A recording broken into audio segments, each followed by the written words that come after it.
इस समय हमारे साथ एक ऐसे कैंडिडेट जुड़े हैं, उनका एक एम्बिशन था कि वो आईएएस बनना चाहते थे, देश की सेवा करना चाहते थे, लेकिन आखिरकार ऐसा क्या हुआ कि उन्होंने जन स्वराज पार्टी का दामन थामा कि उनके पिताजी मधुबनी विधानसभा में एक जाने माने चेहरा हैं, किसी परिचय के मोहताज नहीं थे, काफी समय तक यहाँ मुखिया भी रहे और साथ ही साथ लोगों की क्षेत्रीय समस्याओं को देखा, जिस वजह से लोगों के दिलों में घर कर गए। जन स्वराज के संभावित प्रत्याशी हैं मधुबनी विधानसभा से, नाम है उनका गुणानंद यादव। 2010 में इन्होंने राजनीति प्लेटफॉर्म पर अपना कदम रखा है और राजनीति की शुरुआत की थी और 2010 से लगातार कहीं ना कहीं लोगों के बीच में गए, क्षेत्रीय समस्याओं को जाना और उन्हें आखिरकार क्या लगा कि ये अलग अलग पार्टी के जो नीति थे, हर नीति सिद्धांत को देखता हुआ और भी कुछ पार्टी का अनुभव भी रखा, लेकिन आखिरकार उन्हें क्या लगा कि वो जन स्वराज का ही दामन थामे। विशेष बात करेंगे। इस समय हमारे साथ जुड़ चुके हैं जन स्वराज के संभावित प्रत्याशी मधुबनी विधानसभा से गुणानंद यादव। सबसे पहले न्यूज टुडे मिथिला में आपका बहुत बहुत स्वागत है। सभी मधुबनी मतदाता वासियों, बिहार वासियों को मेरा नमस्कार, प्रणाम, आदाब है।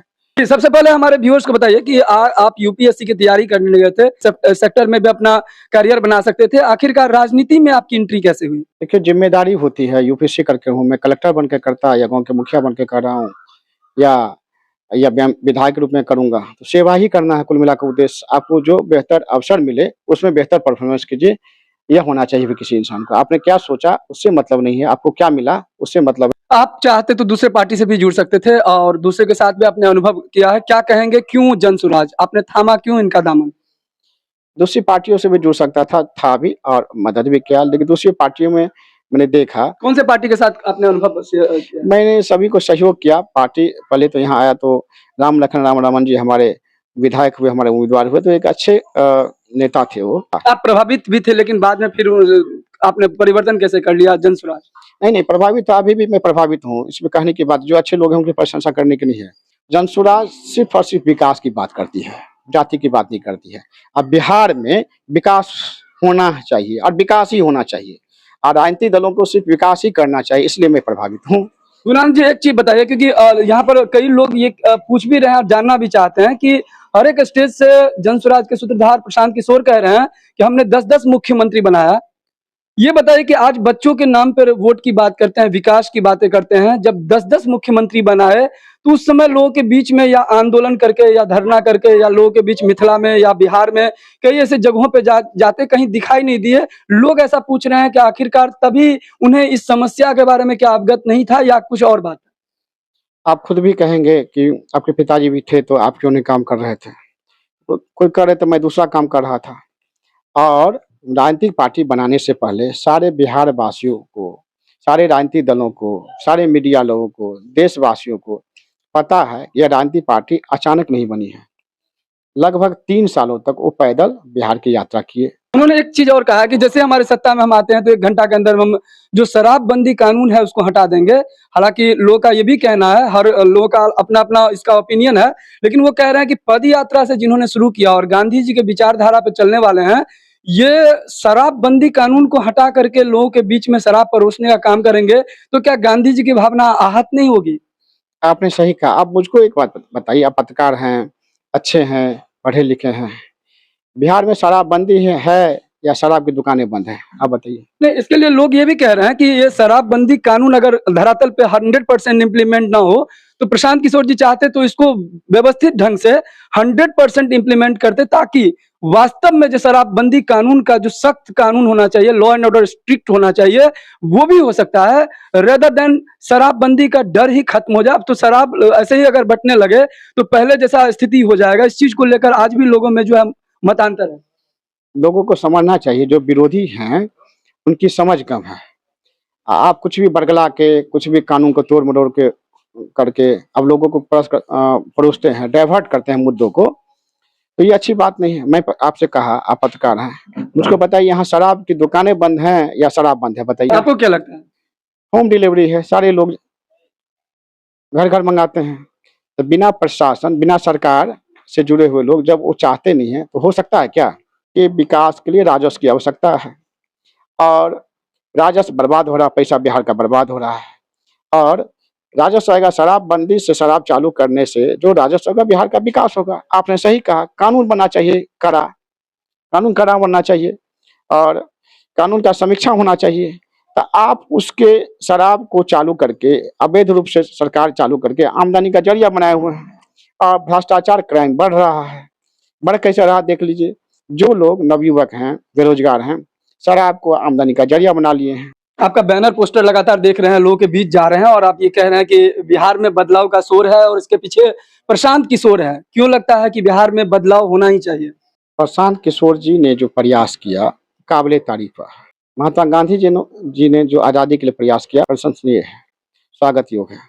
वो व्यक्ति प्रशांत किशोर जी अकेले घूमे फिरे, उनके साथ कारवां बढ़ता गया। हम लोग भी उनकी विचारधारा से प्रभावित हैं। हम लोग व्यक्ति विशेष नहीं, विचारधारा विशेष से चलते हैं। और मैंने कहा भी है और लोग कहते भी हैं कि बिहार में बदलाव का शोर है, इसके पीछे प्रशांत किशोर हैं। तो जो व्यक्ति दिन रात मेहनत करके अपने परिवार बाल बच्चे को छोड़ करके बिहार के बाल बच्चे परिवार को अपना परिवार समझ करके जो प्रयास कर रहे हैं, मैं जनता मतदाता लोगों से अपील करना चाहूँगा, आग्रह करना चाहूँगा, आप जाति धर्म से छोड़ करके इस बार आप जो मतदान कीजिएगा अपने बच्चे का मुंह देख कर कीजिएगा। हमारे साथ है जनसुराज के संभावित प्रत्याशी गुणानंद यादव, जो मधुबनी विधानसभा से लोगों के बीच जा रहे हैं, लोगों की क्षेत्रीय समस्या भी सुन रहे हैं और इनका ये भी कहना है कि हर किसी पार्टी को चांस दिया, हर किसी पार्टी को हमने विश्वास किया। हालांकि इन्होंने ये भी कहा कि पहले हमने जिस पार्टी को हमने चुना था, लालू यादव की पार्टी, उन्होंने शुरुआत में 5 साल उनका काम बहुत अच्छा रहा।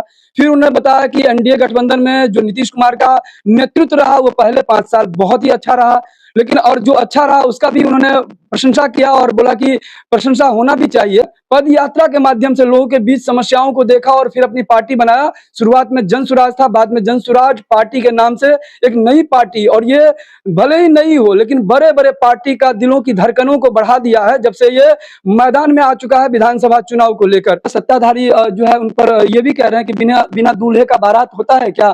तो इसको लेके क्या कहेंगे? क्या सीएम का फेस जो है सामने होना चाहिए या नहीं? अच्छा एक बात बताइए, फेस की होना चाहिए बिहार का विकास।